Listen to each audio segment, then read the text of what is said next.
गंगा किनारे बसे छोटे से गांव सुखपुर में एक मछुआरा रमेश अपने परिवार के साथ रहता था। वह पीढ़ियों से मछली पकड़ने का काम करता आ रहा था। हर सुबह सूरज उगने से पहले वह अपनी नाव लेकर गंगा की ओर निकल जाता और दोपहर तक मछलियों से भरी टोकरी लेकर लौटता। उसका ज्यादा समय पानी और रेत के बीच बीतता। चूंकि रमेश को सुबह सुबह सूरज निकलने से थोड़ा पहले ही मछलियां पकड़ने जाना होता था, इसलिए रमेश की पत्नी सुबह जल्दी उठकर उनका नाश्ता तैयार करती और पोटली में बांधकर रमेश को दे देती। हर साल एक समय ऐसा आता जब नदी में मछलियां बहुत अधिक हो जाती। मछुआरे खूब मछलियां पकड़ते और घर में धन धान्य आ जाता। वे इतने खुश होते कि गांव में उत्सव मनाते, खूब पकवान बनते, गीत संगीत होता। इस दौरान वह अपने लिए कपड़े, बर्तन और गृहस्थी का सामान खरीदते। धीरे धीरे यह उत्सव हर साल मनाया जाने लगा।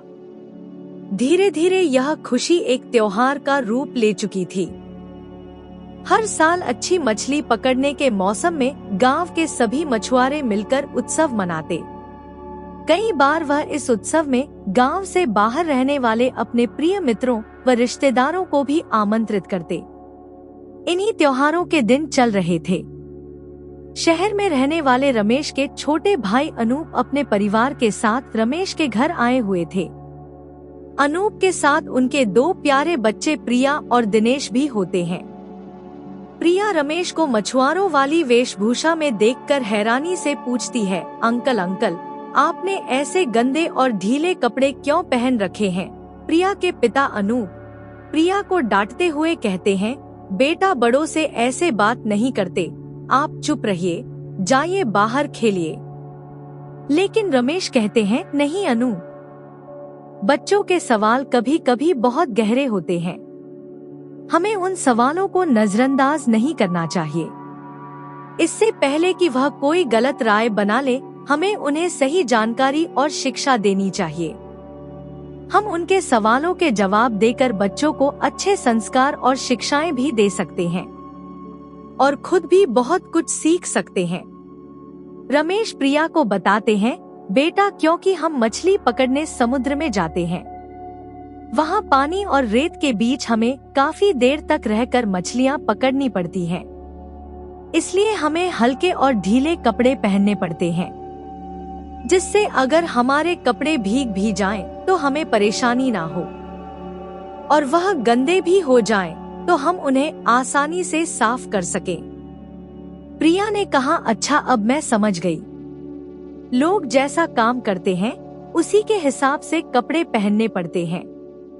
जैसे मेरे पापा शहर की फैक्ट्री में काम करते हैं तो उन्हें रोज शर्ट पैंट पहनकर काम पर जाना पड़ता है। रमेश अनूप से बोले, देखा बच्चे कितने समझदार होते हैं। इसके बाद सब मेला देखने गए। 2-3 दिन उत्सव मनाया गया। इस बीच सबने मिलकर खूब आनंद उठाया। त्योहार बीत गया और अनूप अपने परिवार के साथ शहर वापस लौट गए। लेकिन समय बदला। बड़ी फिश कंपनियों ने बड़े बड़े ट्रॉलर और आधुनिक तकनीक अपनाकर व्यापार फैला दिया, जिससे छोटे मछुआरों का काम बंद हो गया। और दूसरी तरफ सरकार ने ऐसे नियम कायदे बना दिए और मछली पकड़ने पर ऐसी शर्तें लगा दी जिसे गरीब मछुआरे ना तो समझ पाते और ना ही उन्हें पूरा कर पाते। अब पहले की तरह मछुआरों के पास न तो पहले जैसी मछलियां थी, न वह खुशहाली। हालांकि रमेश अभी भी हर साल पुराने तरीके से त्योहार मनाने की कोशिश करता था। धन अभाव के कारण अब वह त्योहार ना मना पाता और ना ही गांव के बाहर रहने वाले अपने मित्रों और रिश्तेदारों को ही बुला पाता। समस्या का कोई हल ना दिखने पर घरवाले आपस में लड़ने लगे। रमेश के लड़के ने कहा, हमारे पास वैसे ही पैसे नहीं हैं, तो त्योहार के नाम पर फिजूल खर्ची क्यों करें? रमेश ने कहा कि बेटा यह हमारी संस्कृति का हिस्सा है। सुरेश ने कहा कि खुशी में त्योहार मनाया जाता है। जब कोई खुशी की बात ही नहीं रह गई तो उत्सव किस बात का? सुरेश ने कहा, पिताजी, हमारे तो जीवन पर ही संकट आ गया है। जब हम ही जीवित बचेंगे तब ना हमारी संस्कृति भी बचेगी। सुरेश के पिता रमेश के इन सवालों का जवाब ना दे सके और शांत होकर बैठ गए। कुछ दिन और बीते। रमेश के बेटे सुरेश ने महसूस किया कि अब मछली पकड़ने से घर का खर्च नहीं चलेगा। उसने पढ़ाई पूरी कर एक ऑफिस में नौकरी कर ली। अब सुरेश की दिनचर्या पूरी तरह बदल चुकी थी, क्योंकि अब उसे अपने पिता की तरह रोज सुबह जल्दी उठकर मछली पकड़ने नहीं जाना होता था, बल्कि अब सुरेश कोट पैंट पहनकर सुबह 10 बजे ऑफिस जाता और कागज कलम के बीच दिन भर काम करता। इसी तरह सुरेश और उसके परिवार का खाने का समय, कपड़ों का स्टाइल और रहन सहन उसी तरह का हो गया जैसे ऑफिस में नौकरी करने वालों का होता है। कुछ समय और बीता। रमेश और उसकी पत्नी को गांव में छोड़कर उनका बेटा सुरेश अब शहर में अपने परिवार के साथ रहने लगा। रमेश का छोटा भाई अनूप तो बहुत पहले से ही शहर में शिफ्ट हो चुका था। सुरेश अपने पिता रमेश को कुछ पैसे भेज दिया करता, जिससे किसी तरह रमेश और उसकी पत्नी का गुजारा होता। रमेश अपने पुराने और सुनहरे दिनों को याद करता और बहुत दुखी हो जाता, क्योंकि अब यह मछुआरों का गांव लगभग खाली हो चुका था। रमेश के गांव के कुछ पुराने जानने वाले दुनिया से जा चुके थे और कुछ मित्र अपने बच्चों के साथ शहर में ही रहने चले गए थे। रमेश अपने छोटे भाई अनूप और अपने बेटे सुरेश को बार बार चिट्ठियां लिखकर गांव आने के लिए कहता रहता, लेकिन शहर की बिजी लाइफ के कारण वह गांव नहीं आ पाते। एक दिन अनूप और सुरेश ने आपस में बात करके सपरिवार गांव जाने का कार्यक्रम बनाया। अनूप और सुरेश सपरिवार गांव पहुँचे। काफी दिन बाद रमेश के घर में फिर से पुरानी चहल पहल और खुशी की झलक दिखी। अब अनूप की बेटी प्रिया बड़ी हो चुकी थी और शहर में रहने के कारण प्रिया ने मॉडर्न जीन्स और टी शर्ट पहन रखी थी। रमेश ने पूछा, बिटिया ये कैसे कपड़े तुमने पहन रखे हैं? हमारे यहाँ की संस्कृति में ऐसे कपड़े अच्छे नहीं लगते। यह तो बहुत गलत बात है। तुम तो बहुत समझदार थी।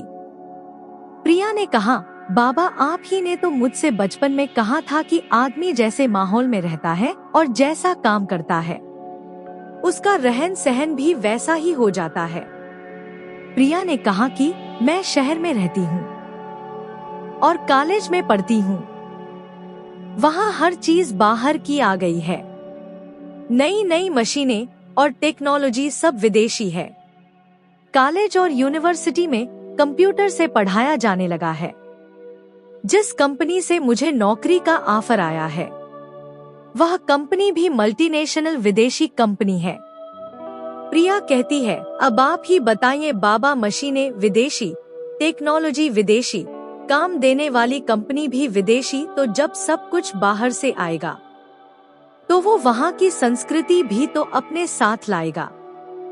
हम चाहते हैं कि हर चीज विदेशी हो लेकिन संस्कृति हमारी बनी रहे। यह तो वही बात हो गई कि बिना जमीन के पेड़ उगा लिया जाए। प्रिया कहती है, अगर मैं गांव वाले कपड़े पहनकर ऑफिस जाऊंगी तो क्या अजीब नहीं लगेगा? सब मुझ पर हंसेंगे। रमेश हंस पड़े। हाँ बेटा, बात तो सही है। वह तुम्हारे ऊपर ठीक उसी तरह हंसेंगे जैसे अगर कोई शहर का बाबू हम मछुआरों के साथ सूट बूट पहनकर मछली पकड़ने जाता तो हम लोग उस पर हंसते। रमेश बोले, लेकिन बेटा तुम शहर में बड़े बड़े स्कूल कॉलेज में पढ़ी लिखी हो, तुम जरूर सही कह रही हो। मैं भी एक हद तक इस बात को मानता हूँ। जब विदेशी चीजें आएंगी तो वह अपनी संस्कृति भी लाएंगी, इससे बचा नहीं जा सकता। लेकिन तुम यह भी तो देखो कि इस विदेशी गुलामी ने ऐसा खेल खेला कि हमारा गांव ही उजड़ गया, परिवार बिखर गए, माँ बाप और उनके बच्चे एक दूसरे से दूर हो गए। क्या तुम लोग वैसी खुशी और उत्सव मना पाते हो जैसा कभी हमारा भरा पूरा गांव मिलजुल कर मनाता था? सुरेश बोला, अरे पिताजी, और प्रिया तुम कहाँ? यह सब शास्त्रार्थ लेकर बैठ गए। आज हम सब इतने दिनों बाद इकट्ठा हुए हैं। सब मिलकर खुशी मनाएंगे और घूमे फिरेंगे, यादें ताजा करेंगे, बातें तो फिर होती रहेंगी। इतने दिनों बाद घर में रौनक देखकर रमेश को पुराने उत्सव के दिन याद आए। दोस्तों, यह कहानी हमें सिखाती है कि हमारा उठना बैठना, रहन सहन और खान पान वगैरह ही हमारी संस्कृति कहलाता है और संस्कृति का आधार हमारी आर्थिक क्रिया होती है। यानी हम जीविका चलाने के लिए जो कुछ भी करते हैं उसी के आधार पर हमारी संस्कृति का निर्माण होता है। इस कहानी में मझुआरों की संस्कृति अलग थी, जबकि शहर के ऑफिसों में काम करने वालों की अलग। और अगर हम अपने जीवन यापन के लिए विदेशी टेक्नोलॉजी, विदेशी मशीनों और यहाँ तक कि विदेशी कंपनियों और उनके रोजगार पर निर्भर रहेंगे तो हमें उनकी संस्कृति भी अपनानी पड़ेगी। इससे तब तक नहीं बचा जा सकता जब तक हम पैसे की गुलामी को नहीं छोड़ देते। दोस्तों, वीडियो पसंद आया हो तो लाइक और शेयर कर दीजिए और नए वीडियो के लिए हमारे चैनल को भी सब्सक्राइब कर लीजिए। धन्यवाद।